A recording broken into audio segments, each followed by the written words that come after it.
Hey, Talia here, and today on I Got Back Up, Jenny Pettican joins me. Also known as Chronically Jenni, Jenny is a disabled and chronically ill content creator, model, and public speaker.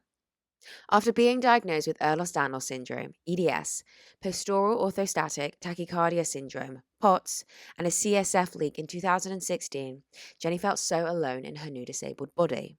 But over the years and in sharing her experience and raising awareness, she's built an incredible community through ups and downs, showing that everybody, no matter what, is not alone in your own journey.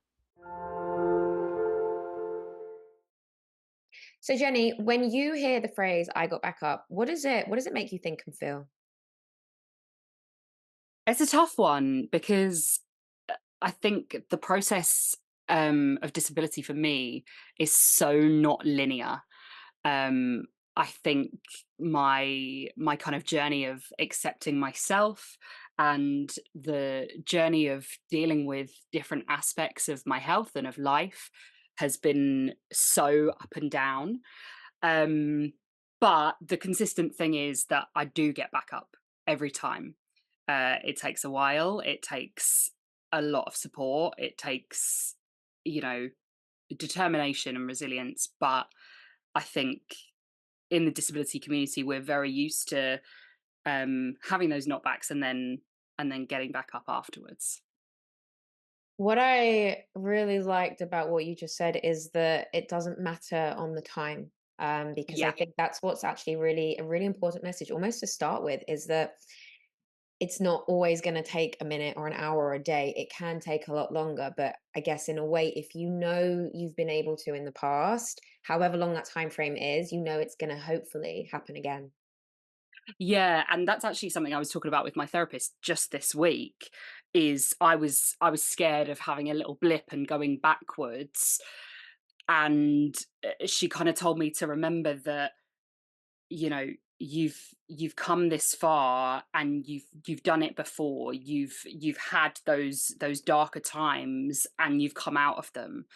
So there's no reason why you will potentially get that low again, but there's also no reason why you won't come back again, even if worst case scenario happens and you did. Um, and I think the timescale thing you said is so important because I remember when I was at uni, and it was at uni that I first became disabled and was having all these issues with my health, and I had no idea what was going on. And I had to drop out for a while. And when I dropped out, I was like, oh, it's only going to be, the rest of this year, and then I'll be back. And it didn't work out like that because life doesn't work out like that. And part of me was always like, oh, I'm so behind my peers and the people I started uni with. But I'm in my late 20s, and as you get to that stage in your life, you realize that everyone's at completely different stages in their life doing completely different things, and that's okay. It's not a race, and it's actually better to take the time out that you actually need rather than pushing yourself to get back up too soon, and and then going backwards because you've done it before you're ready. Mm. One thing my physio told me after my second knee surgery, and I never forget this because it's exactly what you're talking about. I was at the stage where I was going from body weight squats to being able to put weight on my back. Hmm. And I got to the point where I felt that I could do it. And I was, really, I wanted to do it. And I remember Yeah. messaging my physio and being like, I'm ready. Like, let's do this. And he was like, no, you're not. And I was like, yeah, I am. And he was like, no, you're not. And I was like, no, no, no, no, no, I am. And it was hysterical because we had this forward and backwards where he basically, in the kindest way, told me off. And he said, I promise you, you are not ready. Do not even try. It is way too soon. He said, because what is going to happen is you are going to ruin the progress long Yeah. term. He goes, you want something short term, it's going to ruin long term. And I think that really changed so much in my perspective. So, um, amazing. So obviously what I want to do is I want to go into your story entirely now. And there's some really interesting points on the things that we did just speak about, which would be interesting to talk about later, such as like comparison to yourself, to your peers and also to yourself, Yeah. and everyone else. And then Also, just again, when we talk about the time frame and the blips and the how scared we get when we do have whatever it might be, and we feel that we're having a blip, and we do go straight back to that mental place of where it Yeah. first started, and we don't. I know, because I go there as well. We don't almost remember that we got through it the first time or the second, third. We forget how many times we've got through it, and we think we're back at square one, but we're actually never at square one. We are already however many steps ahead, but We've learned so much in the process of recovery every single time, no matter whether that's mental illness, physical illness, disability. Life might look a bit different after all of these things, but we've learned so much in that process that we never give ourselves credit for. um you know as I was just saying, like, in therapy over the last year, i've I've learned so much about myself and how I process things, and deep down I know that I am in a much better place mentally, but my brain is like, no, you're not, it's just going to go straight back. And it's not, because I'm able to recognize things I could never recognize before. And and it is so important to give ourselves that, that reassurance that there's been so much that's happened since the last blip or the last, backward step, or whatever has gone on. yeah. Yeah, we actually need to give ourselves a pat on the back. Like, 100%. we have to high five us, we have to self five ourselves. Like, really have to. Really have to. But we forget to do it. We do. Definitely. And I think, in the disability and chronic illness community as a whole, we always push ourselves too hard, and we never give ourselves that credit. And I think that is the thing that a lot of us need to realize, is that we need to let ourselves rest, let ourselves recover. um we can't do things like a non-disabled person. Like, we can't, that's the fact. And that is okay, that doesn't matter, because we're doing what we're doing in our own way, and we just have to allow ourselves to do that, be proud of ourselves for doing that, and congratulate ourselves on doing that. I do this little thing on my Instagram sometimes, especially when I'm feeling a little bit low on my stories, is just put out a little sticker like, "What have you done today to make yourself proud?" And it doesn't matter whether that is, I had a shower, or I finished my degree. Like, it can literally be the two extremes, and I will be proud of every single person, not only for what they've done, but for what they've recognized that they've done, however big or small. Well, that's the thing. It is literally the small steps. It is Yeah, can literally be having a shower or getting out of bed or yeah, picking up a book if that's all it is. So yeah, it can be any of those things. And then again, it goes back to the comparing yourself of, you are your own unique person, and just because yeah, everyone else is doing things the way they're doing things, that doesn't mean you have to do it the same way. yeah, yeah. So yeah, no, go on. No, I've been watching the Paralympics, and people are so like, a little bit confused about the classification system, and they see different disabled athletes in the same class, and are like, but how is that fair? And it's like, because each athlete has their own way of doing things, that means that they feature in this class. It doesn't matter the diversity of the disabilities or the diversity of the techniques people are using. They can all compete at the same level, and achieve at the same level. And I think that's such an interesting thing that, society just doesn't give people credit for, is doing things their own way. Yeah, unless it's in black and white, then it's Yeah, like, well, wait, what? yeah. So then what I want to do now is I do want to hear all about your story and your journey. And I want you to take me and everyone listening and watching back to the place where you think most resonates with who you've become today and everything that's happened. I mean, long story short, so I live with a condition called hypermobile Ehlers-Danlos syndrome, which is a connective tissue disorder, and then I've had a lot of different complications and issues around that, and other conditions have kind of showed up over time. But when all of this kicked off, it's a genetic condition, so it's something that I've had all my life, and have always had little niggles that I didn't really realize weren't normal, until we got the diagnosis, and it was like, oh, that makes a lot of sense. But what really changed my life was I had something called a CSF leak, which is a cerebrospinal fluid leak, and mine was spontaneous. So basically, you've got a layer around your brain and spinal cord, and as someone with a connective tissue disorder, that can rupture spontaneously and cause a leak of spinal fluid, which can cause the most awful headaches. They actually call them suicide headaches because that is how extreme the pain is. I've never experienced anything like it in my life, and hope never to again, touching all the wood. Um, so that I had that undiagnosed for 2 years, going on trying to find answers as to what on earth was going wrong. And the thing with that condition is that it's better when you're lying down. So of course, I was finding that and lying down more and more and more, which then led my body to decondition, which meant my EDS and my POTS symptoms suddenly appeared. So I was extremely unwell, in an extreme mental health situation as well, just trying to find answers and not knowing what was going on.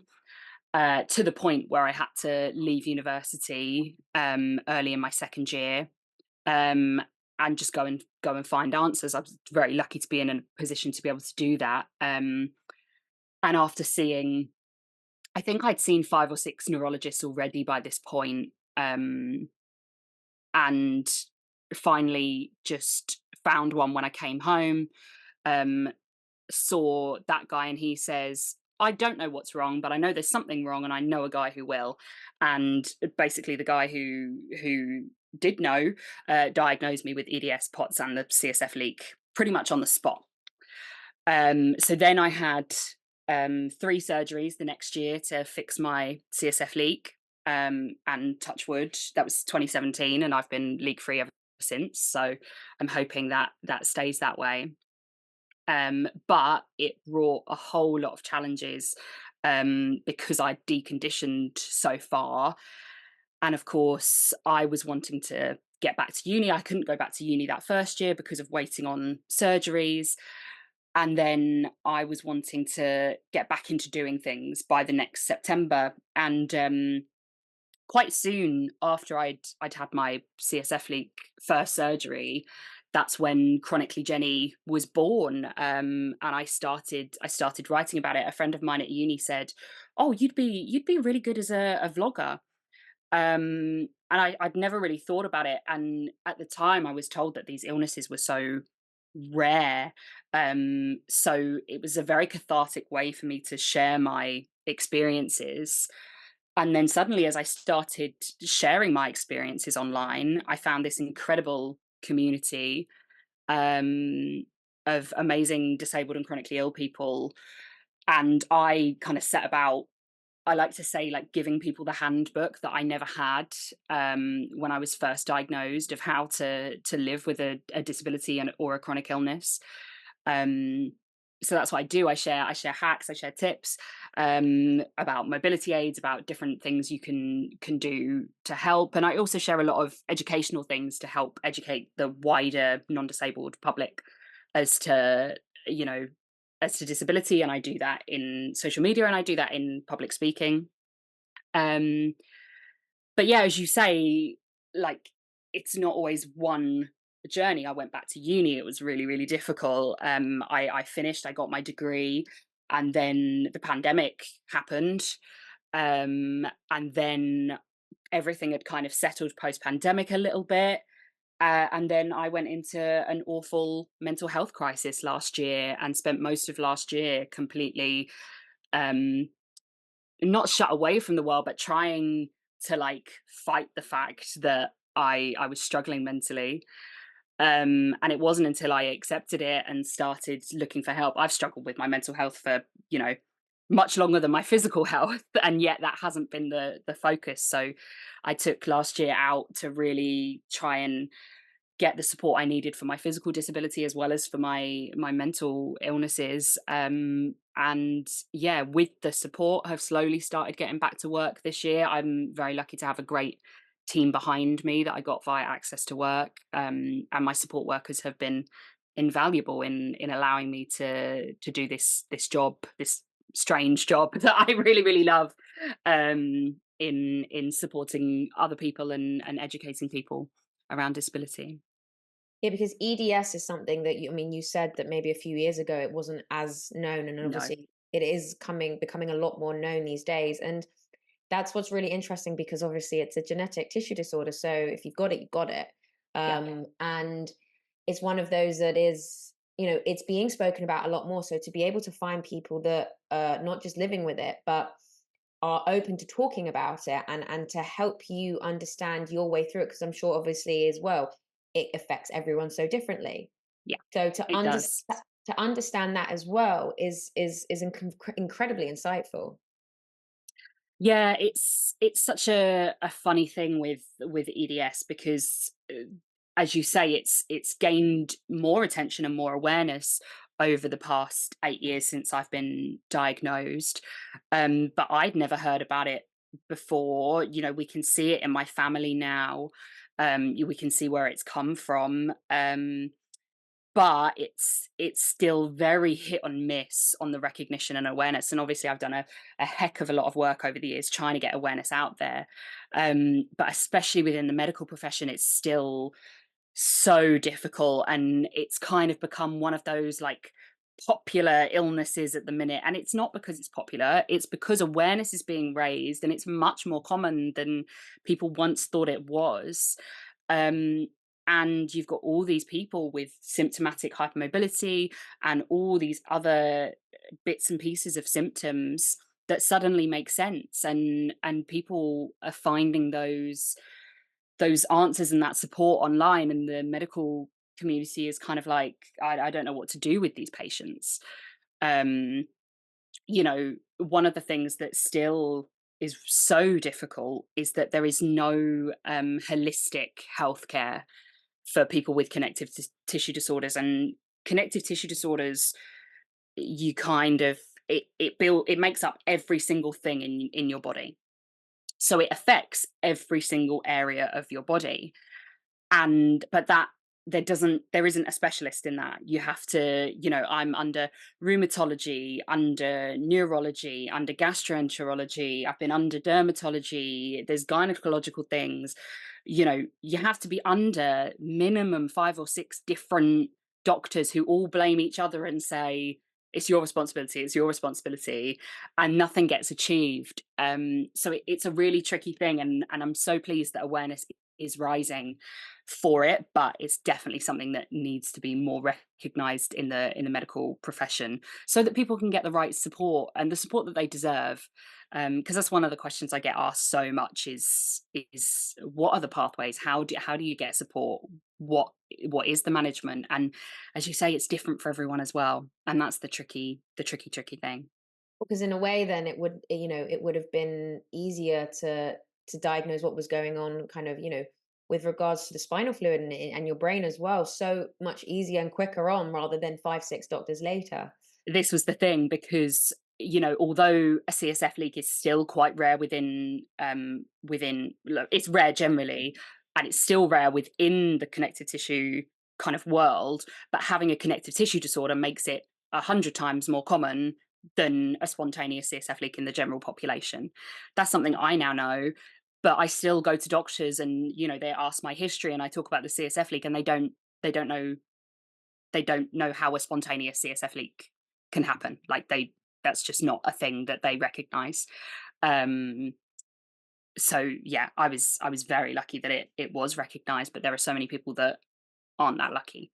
Um, so yeah, it shouldn't be the system that we unfortunately have in this country, where you're just lucky if you get a very specialist doctor that just happens to have a lot of experience with this. You just don't know what kind of level of experience a doctor's going to have when you walk in the room, and that's scary. That's really difficult as someone with living with chronic illness. No, of course. And then obviously, with regards to the symptoms that you said, they started to make sense once you knew what was going on, the symptoms that were happening in the past. And then obviously just like even today, like your day to day, what sort of symptoms do those look like? Um, for me, it can vary massively, and a lot of it is chronic pain for me. With the EDS particularly, it's chronic pain. Um, it's also the fact that basically with connective tissue disorders, your joints are not very stable. So our bodies use a lot of energy just trying to keep joints where they should be. We can dislocate and sublux really, really easily. I'm lucky that I'm not, there are some people that dislocate joints like hundreds of times a day. Um, and I'm lucky that mine is much less frequent than that. But all of our bodies are working so hard to keep our joints where they should be, that we get fatigue, which can be really extreme. Headaches are still a big one for me, even post CSF leak. Um, I have POTS, or postural orthostatic tachycardia syndrome, alongside my EDS, which is a type of dysautonomia, and that causes your heart rate to really, really rise on postural changes. So I get very dizzy. I struggle with the heat a lot, and can get really breathless, and my heart rate can be really, really high. So there's so many different, and that's scratching the surface of the symptoms that I experience and that people with EDS experience every day. Because, as I say, because it affects your whole body, it it can literally cause symptoms anywhere and everywhere. And that's the thing, is it can be a case of you're just not really sure, where it is or what's going on, or and I think that's why with what you're doing, and then obviously anyone else that is, it's creating awareness to people that, like you said, it can happen at, any part of your body, and it can be anything. So when you kind of get the awareness of, what it, what and why, but then how to not cope and live with it, but how to understand it, and how to understand how to get through that day or whatever it is that is going on, is what's important. Yeah, I think a lot of medical professionals a lot of people struggle to even get the diagnosis, but a lot of them will give the diagnosis and then nothing, and say, "Oh, we can't do anything for EDS, we can't do anything for POTS," and it's just not true. Um, don't get me wrong; they are really tough things to manage. POTS, I'm relatively well managed on medications, but medications are, such a trial and everything that is different from person to person.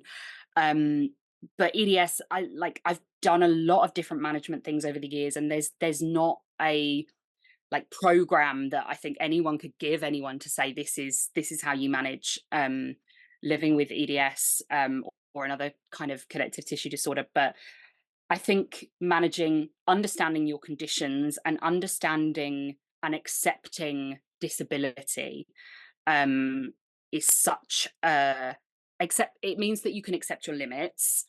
It means that you can allow yourself that kindness to yourself, which is something I still find very, very hard to do, but we're working on it. Um, and it also just is about giving people confidence to use the things that they need, whether that is mobility aids. Like I'm a wheelchair user. I used to mainly just use a walking stick, but I really rely on my wheelchairs now. Um, but people can switch between mobility aids, and that mobility aids are a great tool to use. They give us freedom. They're not something to be ashamed of or embarrassed by. And trying to change the attitudes towards the more visible aids that you can use, but also the invisible stuff, and making sure people are aware of how invisible disability can be. Well, that's the thing. It's not always what you can physically see, No. and it's not always just because you're in a cast or in a bandage, or. And I think that's definitely really important. And it's really interesting what you said about wheelchairs and things, having different mobility aids and not being afraid of them, or not being, embarrassed to be in them. And I really resonate with that, because when I did my knee, and I was, in crutches and braced up, and there was only so many steps or walking, I could really Yeah. get with my crutches, because it's I mean, crutches are Exhausting. exhausting. Exhausting. They're a workout in themselves. And the reason why I'm saying this is because I never forget this. I went to Windsor Castle while I was all, I had to get away for the yeah. I went to Windsor Castle, and because you have to still do things that Yeah. I'm people just require. imagining the accessibility in a very old building. Yeah. So I went to no, but this is the story. I went to Windsor Castle, so I understand in this respect. And I remember the woman or whoever it was. They said to me, this is a up, down, round. It's a big Mhm. place, and you're not. They basically were like, it's gonna be tough for you on crutches. You like they told me they were like, you're gonna be exhausted. Do you want a wheelchair? And I remember at the time being like, no, I No. want to be in my crutches. Like, but that was also a thing for me because I didn't want to. I didn't. If I had my crutches, I was still in control. Yeah. I was in But control. what you did is made it harder for yourself. Yeah, And I yeah. think that's what people don't see, is that by not accepting the support that you actually need, like, yeah, the crutches did the job. You got through it, but it was not fun, probably. Oh no, I succumbed pretty quick. Well, I turned the corner. I started going up that first hill. If anyone's been to Windsor Castle, and within about 5, 6, movements on the crutches, I just was like, get no, me the wheelchair. yeah, And I spent I got wheeled all the way around Windsor Castle in a wheelchair. yeah. And so I understand that. And to be honest with you, I got to go up like the staff secret elevator in the Yeah. wheelchair. So There are perks sometimes. exactly. So And that's the thing, in it took you having to work really hard for those 5 or 6 steps to be like, actually, there's no, why am I not using that? Why am I not using a wheelchair? And it's all this internalized and societal ableism that we don't even realize we've picked up until something like that happens. And you're like, oh, I should have just used the wheelchair from the start. It's much easier. It meant I could have a good day. And that's what my wheelchairs do for me. Like, I can't walk my dog anymore. I can't do the walking bit even with my walker. I can't go out with just a stick and do that, and my wheelchairs allow me to do that. I have this really cool mobility scooter at the moment that goes like 8 miles an hour, and I can run with my dog. Like, that's something I never thought I would do. So there's this beauty and this freedom of mobility aids that most non-disabled people will never understand. Um, and as you say, most people are going to be disabled in their lifetimes, even if it's temporarily. Um, it's going to happen to most people. So thinking about it and unlearning those prejudices now is what I advocate for, and what I find so important, because it's not just important in treating disabled people well, it's important in setting up that knowledge and that access for if and when you need it, because any of us that are lucky to get to an age are probably going to have some kind of disability. And but it's those attitudes again, like my nan, bless her, I love my nan. She's 90 years old, and she won't use a walking stick. She desperately needs to. She won't use a walking stick because she's not old enough. Like, it's and I'm here, like, I've been using a walking stick since I was 20. I'm like, Nan, what is this? Like, just use the stick, like, and I think it's built into that generation of like, I'm not gonna use any of these tools. And that's all you have to see them like. You need different tools for different jobs. Um, Whatever that is, whether it's the right clothing or the right shoes or the right, I don't know, pen. yeah. You need the right tool for the right thing, and that's what mobility aids are. They're just a tool to help you do the thing in a better way than you would if you were using the wrong thing or nothing at all. No, and I think they actually do help you in a way. They help your internal world because obviously physically they help you, yes. But then internally, I think because we were talking about how, your internal world and everything that's going on inside is and in your mind is so important. And just to quickly go back on the example of me, physically, yes, I was not perfect, sorry. Physically, I was sat in my, in the chair for the rest of the day in Windsor Castle. And to be honest with you, my internal world probably had a much better day because I Yeah. got to really enjoy myself rather than be, exhausted or whatever it might be. And that's just the thing is it's we sometimes think that physically we have to, that's our priority to look after ourselves physically. Of course it is, but we kind of put almost too much emphasis on it and we forget we have an internal world, which if that's not looked after, that's actually almost worse than the physical well-being. People forget that mental illness is a disability, and I can say from experience that, my mental health crisis last year was more disabling than my physical disability is, um, sometimes, because even on my worst day with my physical disability, most of the time I can get out in my wheelchair. I can still do little bits if I need to. Yeah, some days I'm laid out, but there are much fewer days where I'm completely laid out with my physical disability than when I was with my mental condition. Like, I just wouldn't be able to get out of bed.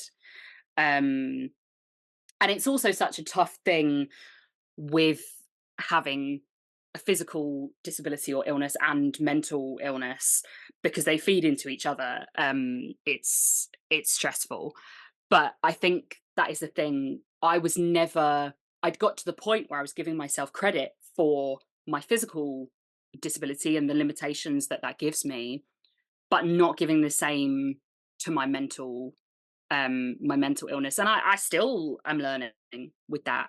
I'm learning that I used to think that I couldn't call in sick to work. I mean, I'm self-employed, but call in sick to myself even, um, on a day where I was mentally unwell, but I could when I was physically unwell. And actually now I've realized, no, no, they hold the same weight. A flare in one is the same as a flare in the other, and I need to give that kindness and allow myself. If I need a day off, then I need a day off. It doesn't matter whether it's a mental issue or a physical one that's causing me to need time off. We need to listen to our bodies, and also a lot of the time my mental health will tell me when I'm physically struggling. I won't necessarily realize I'm physically struggling, but my anxiety will be flaring up, and I'll be like, why is my anxiety flaring up? And then I'll finally stop and be like, I am completely and utterly exhausted and in a lot of pain, and realize that my anxiety was trying to stop me physically overdoing it. So it's such a big thing that people need to realize that mental illness, it can be just as disabling as physical illness. It's on the disability pride flag for a reason, and that does need recognizing.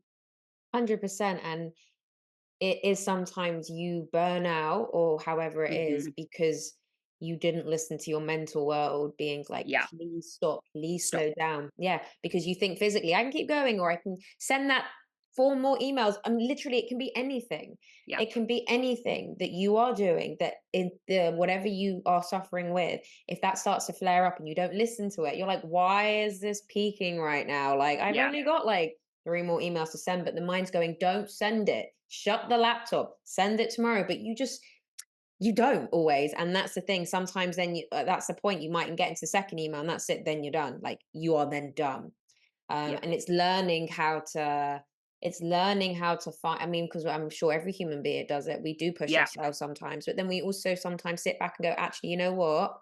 I'm gonna stop. So it's learning how and when, not just physically, but mentally, your body is saying, please just take a break. And as you yeah, like, we live in such an immediate world nowadays. I think back to when my parents were growing up, and even when they were first working, like, you'd send you'd have to send letters. Like, my parents are slightly older. um but you wouldn't send an email and expect an immediate response. And now it's kind of like, "Oh, I must answer that today." It's like, "No, you can answer that tomorrow." It's not, and that's a big thing that I've learned, and my support workers definitely helped me with, um, because I want to do it all. I do want to do it all, um, but I can't. And anyone can't. It's not just those with a disability or chronic illness. Anyone can't do everything. So slowing down and seeing what can wait has been so helpful for me, and putting in that time to do something that is just for me and no one else is also extremely important for your mental health.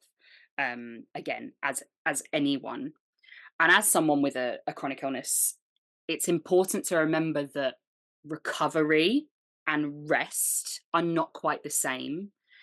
Recovery is when you are flaring up and your body is still working really hard to feel better. That's not true rest. If we've had recovery, we still need rest on top. And I think that's something that people don't realize either, is that it's important to have that, just because you're having a physical break, it doesn't mean you're resting. Mhm. So it's important to actually have that really, I can't think of the right word, but the rest that's going to energize you, that's going to Mhm. power you back up, whatever that is for you. For me this year, it's been audiobooks and crafting. For other people that might be, going for a walk, sitting outside, meditation, exercise, whatever is the right thing for you to really fill your bucket back up. Yeah. um it's so Yes. important.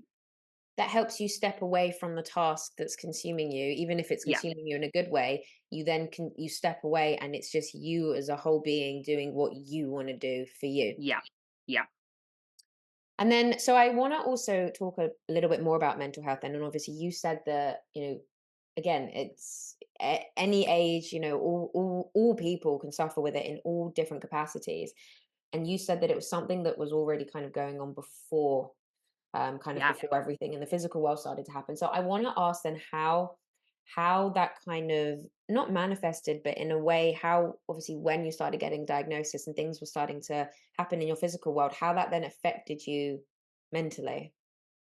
Well, this is the tricky thing. I've struggled with my mental health since I was a teenager. Um and it's it's such a difficult thing because when I was getting diagnosed with my physical illnesses when I was, in my late teens, early 20s, a lot of my POT symptoms, because it's kind of high heart rate and breathlessness and dizziness, were blamed on anxiety. But I did not have an official anxiety diagnosis until last year. So when I'd got to crisis point, extreme crisis point. And it's wild to me that can be a thing, because even when they were blaming my physical symptoms on anxiety, I was offered no support for anxiety. I knew that I had anxiety and I knew that it was different from what I was experiencing, but I still wasn't offered any help with my anxiety. And the mental health system in this country is so broken. I am in February, after self-referring in October 2022, I was finally seen in February 2023, by which time I was at crisis point. I had, I think, like 4 sessions, and they were like, okay, you're severe and you're complex. We're referring you on to like the next level of care. I'm still waiting. I'm extremely lucky that I have been able to get private support, and my parents have supported me with that. Um, but if I hadn't have had that, I don't know where I'd be, and that's not okay. Like, the system shouldn't be like that right now.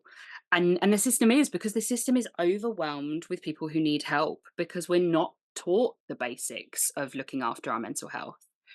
Um, and we live in this world of immediacy and pressure and stress that the world hasn't really experienced before this generation. um you know and I know a lot of women, especially a lot of women my age, especially, we've grown up with people pleasing, and we've grown up with perfectionism, and those are really take a toll on your mental health, and is what is leading people to really struggle. And that's just a small portion of people living with mental illnesses.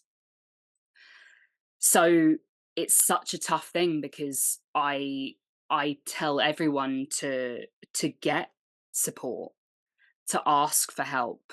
But when asking for help comes at such a cost, and like it's so difficult to ask for help in the first place. But then when you ask for help and no one responds, it makes things so much more difficult.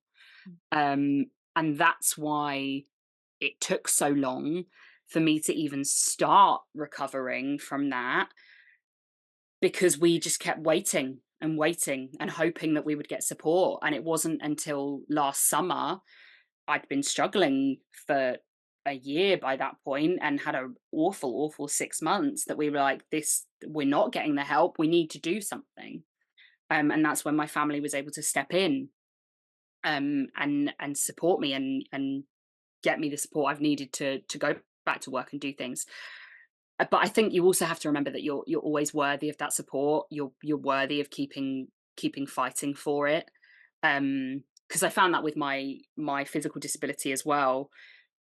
Once I had finally accepted that I needed support with that side of things, and applied for the great schemes that are out there, such as the Motability Scheme, and such as getting disability benefits, and such as access to work, all of these things I could have got years ago and didn't, because I thought I wasn't deserving, or it was too much hard work, or I couldn't face it mentally, and it was difficult mentally. But now that I have those things, now that I have that support in place, I'm in such a better place without any mental health support. Don't get me wrong, I still need the mental health support, but just those things alone have allowed me to get back to work, have allowed me to start doing social things for myself. Um, and all of that is so important. Well, that's the thing as well. The first step, which is accepting that you need help, and then saying, "Okay, I've accepted it, and now I'm going to start asking for it," is one of the is probably the hardest. You know, It's the hardest bit. the acceptance of yourself, and kind of taking yourself off that perfectionism pedestal, Yeah, and being like, actually, I'm not okay. This isn't yeah. okay. Or my coping mechanisms, my habits, they're not okay. I need help. And then it's going, okay, I'm going to start speaking to someone, and I'm going to, help, hopefully get that help. But then I want to ask you, so what would you say to somebody that might be listening, that is in that stage when, okay, they've accepted they need help, they want help, they've tried, and they're waiting. They're waiting for that help, and they don't know when they're going to get that mental support. What would you say, or what tools could you give them right now, that if they're on that waiting list, they can, and they can't, they're not in a place where they can go private and things like that. What would you say to just help them at the moment? I think, it's the worst place to be in. It is. And I think allowing yourself that, and the fact that you're even waiting for help, means that you've acknowledged that you're not well, and that means that you can't do the things that you would be able to if you're well. So if you can't work right now, if you can't get out the house right now, like, that's okay. Like, yeah, like, do what you need to do at this point. Obviously, keep yourself as safe as you can, but if you need to lie in bed and not move, then that's okay for a bit. Like, I think draw on all the support you can around you. If you have friends, whether they're virtually or in person, or you have family that you do feel able, not necessarily to talk about your illness with, but if you are at the point where you can't function in your depression, and you need someone to make your meals, that's what you need. That's the support you need, and that's something that someone else can do. I think with mental illness, people are so worried about, I don't want to offload my stuff on you, or I don't want to burden you. But people like to help, and sometimes they don't feel like they can help in that, talking or a listening way, but they can help with practical things, um, like, reminding you to shower or reminding you to eat. Even if it's just that little reminder, that's going to help you. Um, and you know, there are these things that are shared on the internet, like the little things you can do, and there is truth in them, like getting outside and like meditation and things like that. But that's not always easy or accessible for people with other stuff going on, such as physical disabilities. And I think people have to remember that and find something that works for you, for yourself. There was a great app that was recommended to me called Calm Harm, which had lots of little suggestions of if you were having a really bad time, that you could go on and it would give you suggestions of things to do. And it would be like, I can't remember, but like the color or write like all the letters of the alphabet in a different color or just something like that, so it actively can distract you from that really dark moment. And I also recommend, if you are waiting for things, looking at charities, or even some business organizations do offers on therapy for people who can't afford it. So for example, I know Mind is a great one. They probably have waiting lists as well, but probably not as long as the NHS, and although it won't be free, it will be much cheaper. And they have support for people who can't afford it at all. And the same in terms of organizations. I use BetterHelp. I love that app. That's where I get my therapy because it is so much cheaper than other therapy I found, and it's been the best therapy. I have had a lot of therapy over the years, and I've never found it good. I've never found it works for me, and this is a brilliant system. It means I can show up as I am online, and it's been so invaluably helpful for me. So also, like, I think a lot of people have this idea of therapy of that it's just not going to help, and it really does. Also, my therapist has suggested a lot of books to me, and I love an audiobook, so I've been reading a lot of books by therapists and discovering things on my own. I think that's a really good step that I didn't have at the time, that I wish I had.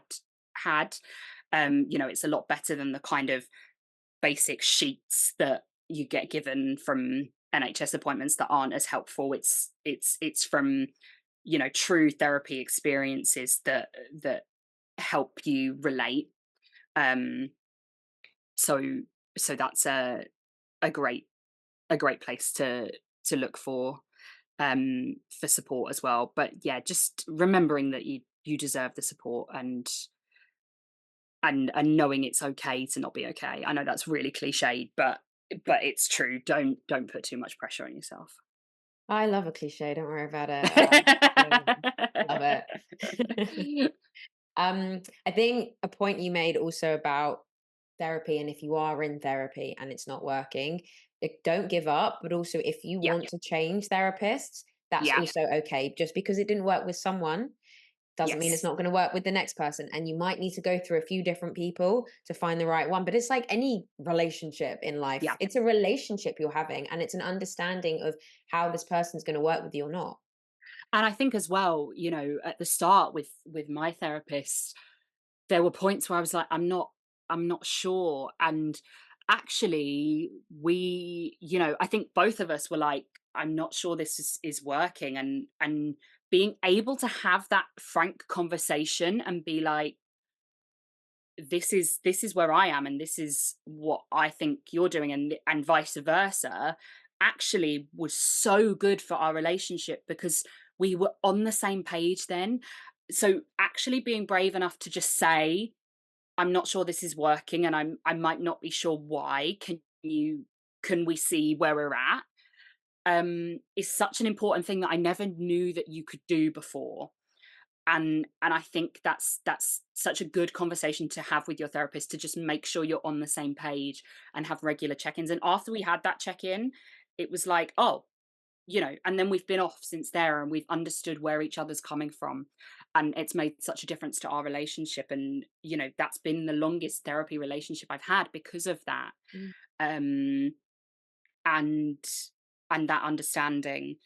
The other thing I forgot to say about, especially if you're someone with a disability or a long-term illness, is and you're trying to work, is that access to work do actually have a dedicated mental health support section, which takes a lot less time than getting any physical support from them. And basically, they're they'll check in with you while you're waiting for support. They'll just give you a call every couple of weeks or every week, however, depending on your needs, and just check in with how you're doing mentally and suggest little bits and bobs. And it's just nice to know that you have that someone who's checking in, or who you can drop a text to, and they'll call you back. So that's also a brilliant service that I recommend looking into if you do have a disability or a long term illness. Because as human beings, we actually love if anyone just messages us going, "Are Yeah, you okay?" or "How are you today?" or literally checks in, and it can literally be anyone. And we sometimes don't even realize how much that tiny little message, yeah. whoever it might be, really just helps us feel wanted or better, or just really helps us feel that day. So that's actually a really, I like that. It's a really interesting one. Yeah, and I think it's tricky because, I'm someone who gets very overwhelmed by that kind of thing. I'm not the best at phone calls, I'm not the best at messages, but just knowing that that was an option, and an option of someone that I wasn't gonna be, like, burdening, like, it was her job to help and to listen if I was struggling, um, was a big help.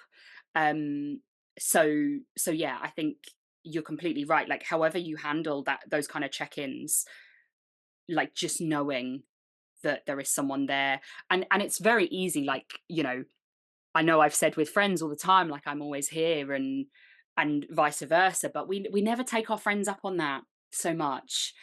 And it's not that I I know that I can do that, but I think it's, again, more stuff that I have to learn and work on personally, is that, I can do that, but it's so much easier if it's someone unattached, that's their role.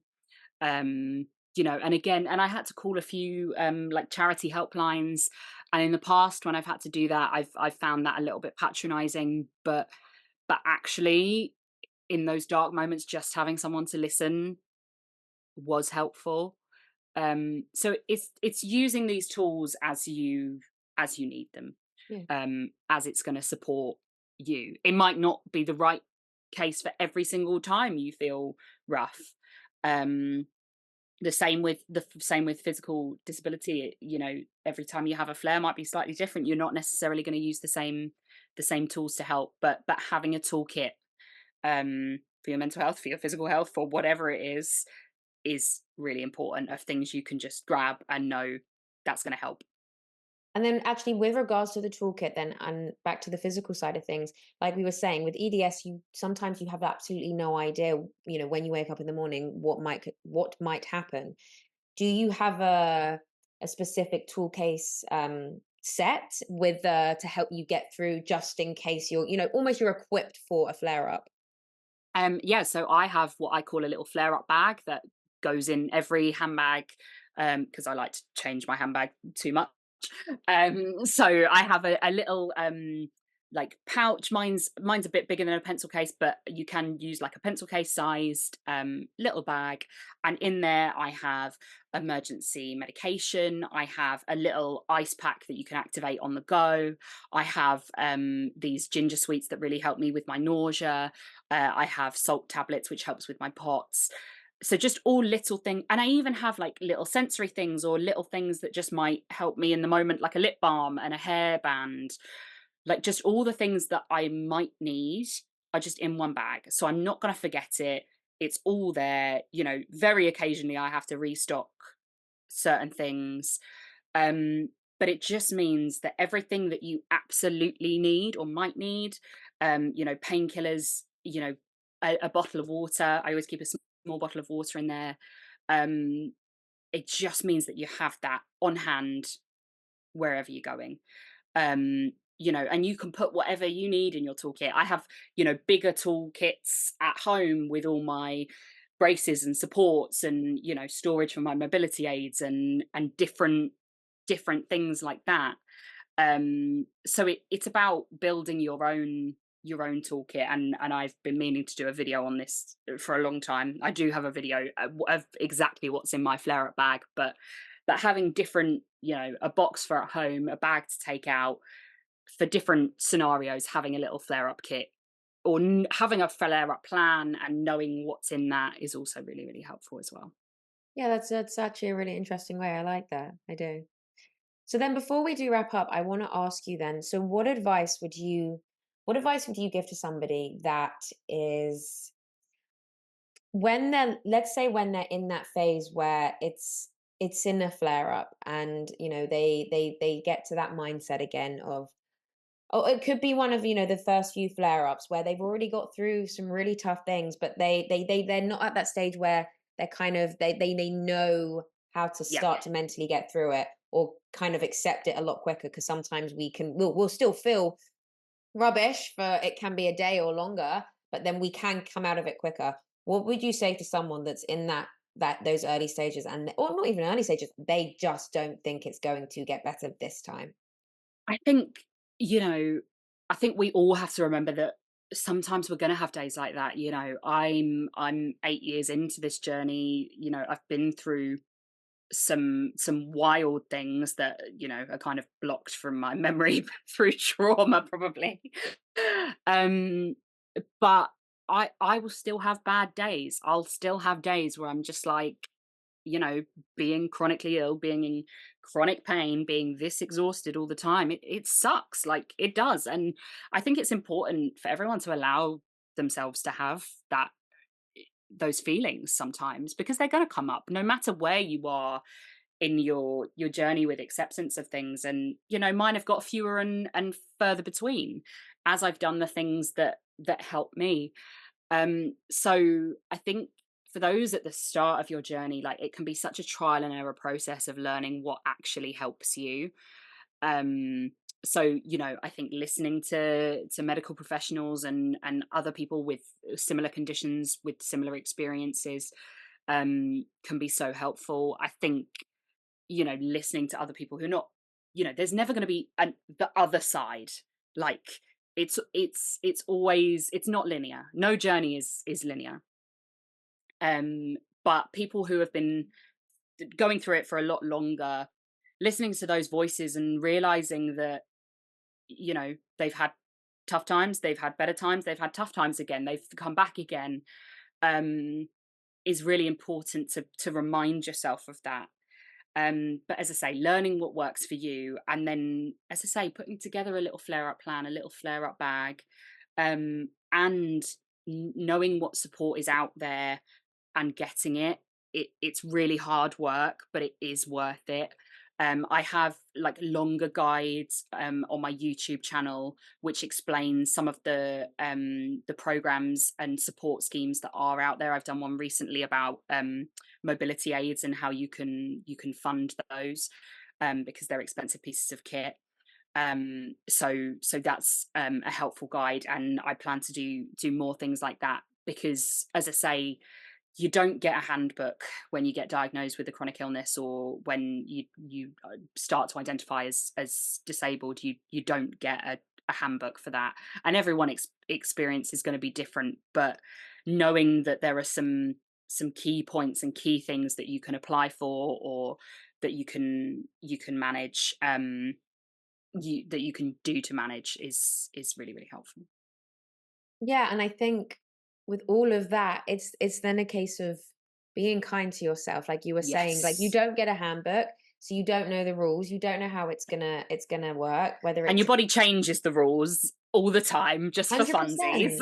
100%. 100%. And yeah, yeah, literally. Like the body and the mind sometimes can be like, yeah, we're doing it like this today. And you're like, wait, no, we had a deal today. And it's like the mind and the body has, nope, we're not today. So No, you can't control it, and I think that's, I think I spent so long fighting my illness, fighting against it, and as soon as I started working with it, both physically and mentally, working with it, listening to it, is when I found that freedom and joy that I was so lacking before. Because and that's, those are the times I get scared, when I realize I've stopped doing that. And I just need that little reminder, usually from my therapist or my support workers, to be like, no, look, this is a blip. We have flare ups, we have blips, um, and we'll crack on again when you're doing a bit better. Um, you know, none of life is urgent. Like, I know that sounds like a really weird phrase, but there are so many people that are like, oh, you've got to live every day as if it's your last, but no, you can take it easy. It can wait till tomorrow. Mm-hmm. And I really love the way that you put that, which was learning to live with it and learning to not be so afraid of it, because if you're Yeah, afraid of it, it's gonna get worse because you're pushing it so far away. And I'm talking about anything, physically, mentally, yeah, but actually learning to work, like, it's like holding your demons' hands, dancing with your demons, being okay to be there with them. You can then you learn how to, yeah, you learn how to accept and really kind of, when the flare ups happen, you kind of, you can learn how to be more okay with it. You can get distracted or taken away from the situation for if a small amount of time as possible, and it's exactly like what you said. As soon as you're not working with it, it's scary, because that is feels like square one. You're like, wait, where's all the progress I've made over the how many years? But if you can then, as soon as possible, bring yourself back into that, actually, no, this is an old habit we're still learning, and that, yeah. again, isn't going to take a day or a week or a year, or It doesn't stop. The learning doesn't stop. it doesn't stop. Exactly that. And if you can start to not be so afraid of what's going on, and like I said, dance with it, hold hands with it, whatever way you can, it really helps. And then, like we were saying, it's being kind to yourself, because if you're not feeling great, how, again, for a day, an hour, a week, it's okay. You have to be so kind to yourself, because you know it's you at the end of the day. You are you, and as much as you can have the most incredible, amazing support and people around you, if you're not kind to yourself, you've already skipped step one. As soon as you put more pressure on yourself, you start to feel more unwell, whether that's physically or mentally, and it doesn't help. But, a trick that my therapist always tries to use on me, which doesn't super work, but it does in reminding me of how I should treat myself, is think about, if this was your friend going through this, what would you say to them? Or people with children, perhaps, like, what if this was your child going through this? What would you do for them? And as I say, my mental block is still working on being able to really utilize that. But even when she just says that to me, I'm able to be like, well, I know that I wouldn't treat my friend like I'm treating myself. And that's all you need sometimes, to be like, oh yeah, whoops. Mhm. Um so yeah, as you say, it's befriending your condition in a weird way. And learning what it needs, what you need, what um and as you say, holding hands with it, living with it, not trying to fight against it. Because the more you fight against, it's a losing battle. Mm. The more you fight against it, the worse you're going to feel, the worse you're going to get. The more you pretend it's not happening, the worse it's going to get. And the more that you do accept it. And as I say, this is a journey. It's not something that you're just suddenly going to wake up tomorrow and be like, I accept that I'm disabled and I'm going to do this now. It doesn't happen like that. It's unlearning, it's relearning, it's adapting to when your body changes or does something new. But it's possible to start learning. Mhm.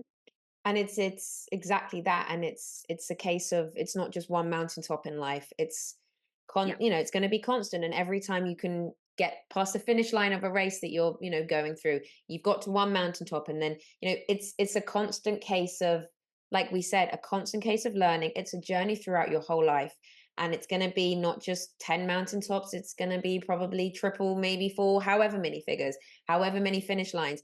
It's a constant. It's just, that is almost the constant in life, and it's being It's okay with life. it's what we're taught as children. You go to school, and then you get a job, and then you get married, and then you have children, and that is the way that everyone does life. But it's not. Mm, You know, like that. There's no. You're not finishing a level. You're not like completing the game. Like it's up and down the whole way through. Whatever your circumstances are. So yeah, it's learning that that's going to happen, and knowing how to ride that wave, mhm. um and be kind to yourself while doing it, that's important. I love that. It's not completing the game. You're so right. And I love the line "new level, new devil." It's Okay, yeah, yeah, yeah. every new level you get to, there's a new devil there, Yeah, and yeah, that's what you do when you are playing a game. yeah, You're constantly going through the game, but it's yeah, you're not getting towards the finish line in the end. Yeah, completely yeah, and yeah. finishing. Amazing. So, is there anything else that you want to discuss today? I don't think so. Amazing. Well, it's been an absolute pleasure to have you. Thank you so much for joining me. Thank you so much for having me. It's been fab. When life hits us, forcing us into huge changes, and the path we knew disappears, there's no old self to get back to. There's a new you to create and nurture and embrace the opportunity to create something new. Change will come and challenges will arise and test you, but they bring with them new chapters, new connections, and breathtaking moments waiting to be discovered. Your new path might not be anything you ever expected. So always be kind to yourself because you've never been this version of you, and it takes time to become someone you've never been before. This is your journey messy, beautiful, unpredictable, and entirely human. So until next time, remember you have the power inside you. We all do. You have the power to get back up.